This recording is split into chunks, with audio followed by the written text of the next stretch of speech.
म्हज्या भयणीनो आनी भावनो, जेजू जावन आसा दार म्हणलां ताणें. म्हजी म्हाका वळखतात आनी ती म्हजो ताळो आयकोन म्हज्या फाटल्यान येतात. आनी तो आमचे भितर येता आनी आमी ताचे भितर रावता. हें ताणें आमकां सांगलां. तर आमी ताचे सदांच रावच्याक ताणें हें आमकां कळीत केलेलें आसा. तुमकां हांव सदांच सांगतालो, तो आमचे भितर येता, आमी ताचे भितर रावया. तो आमकां सगळें बाकीचें फावो करतलो म्हूण ताणें सांगलां. पळयात कशे भाशेन पेद्रूक दर्शनान मागणें कोत्ता आसतना ताका एक शिकवण दिली. देवान सगळें केलां तें बरें म्हणून, कांयच वायट ना. मार आनी खा म्हणटा ना म्हूण लागलो तो. कसलेंच वायट म्हज्या तोंडांत वचोंक ना. हांव ते भाशेन करूंक सोदिना. पूण ताका परतून 3 फावटी दर्शनान दाखयलें. ताका ताचो अर्थ समजोंक नासलेलो, पूण रोखडोच ताका व्हरोंक आयलें आनी थंयसर तांचे बरोबर जिवंक, तांचे बरोबर रावंक हें देवान ताका कळीत केल्लें. कोणाकूच आमी भायरांक फावना, पूण सगळ्या जाणांक आमी पत्करूंक जाय. चड करून जांकां गरज आसा पळय तांकां. आयज आमी एका सांताचें फेस्त समरमता. ताचें नांव पिटर नोलास्को. जल्म 1182 वर्सां ताचो जाल्लो.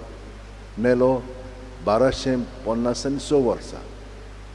पूण ताच्या जिवितान व्हडल्या दर्ज्याचो आसलेलो, पूण एकदम खालती जावन तो आपलें जिवीत सादतालो.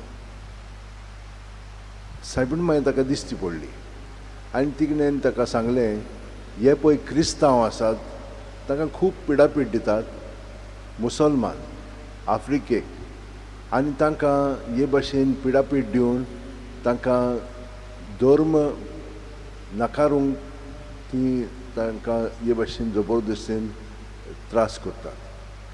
म्हणटूच ताणें अशी एक संस्था स्टार्ट केली, जे हे मनीस हे म्हणणे आपोवणे आयलेले ते थंयसर वचोन तांचे बरोबर रावन तांकां सुटका दिताले.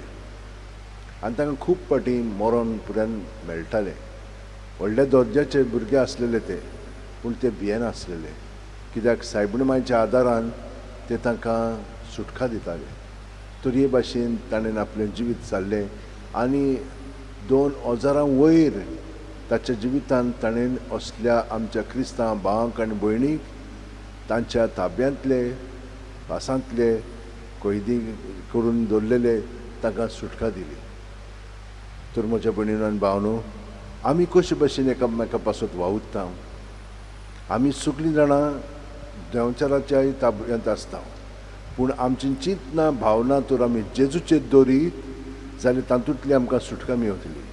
आनी जेन्ना आमकां सुटका मेवता तेन्ना आमी दुसऱ्या बरोबर ती गुलामपणांत आसात आनी तांचें उतर कोन्यो चाल आमी तो जेजू सोबेत तेच भाशेन दवरीत जाल्यार तांकांय ती सुटका मेवतली. आनी हे भाशेन पिटर नोलास्को भाशेन आमचें जिवीत आमी सारूंक लागतले. सगळीं जाणां आमच्या हात अशें उंटेन दवरया, दोळे बंद करया. प्रत्येक सुस्कारांत जेजू आमचे कुडींत मनांत ओतम्यांत येता आनी सगळें आमचे भितर आहा तितलें आपणाचेर ओडून काडटा, पूण आमी तें ताका दिवंक जाय. आनी हे भाशेन तो आमकां भितरल्यान सुटका दिता, कैदीपणांतली आमकां तो काडटा आनी स्वतंत्रपणान ताच्या पवित्र आत्म्याच्या प्रेरणान जिवंक तो आमकां मदत करता. जेजू आमचें जिवीत हे पर्यंत तुका आमी ओपून दितलेच, कित्याक हो गूड तुवें आमकां उगडापो केलाय आनी त्या प्रमाणे जिवन आमचें जिवीत खरेपणी तुजेंच जिवीत आमी जिवंक लागतलें.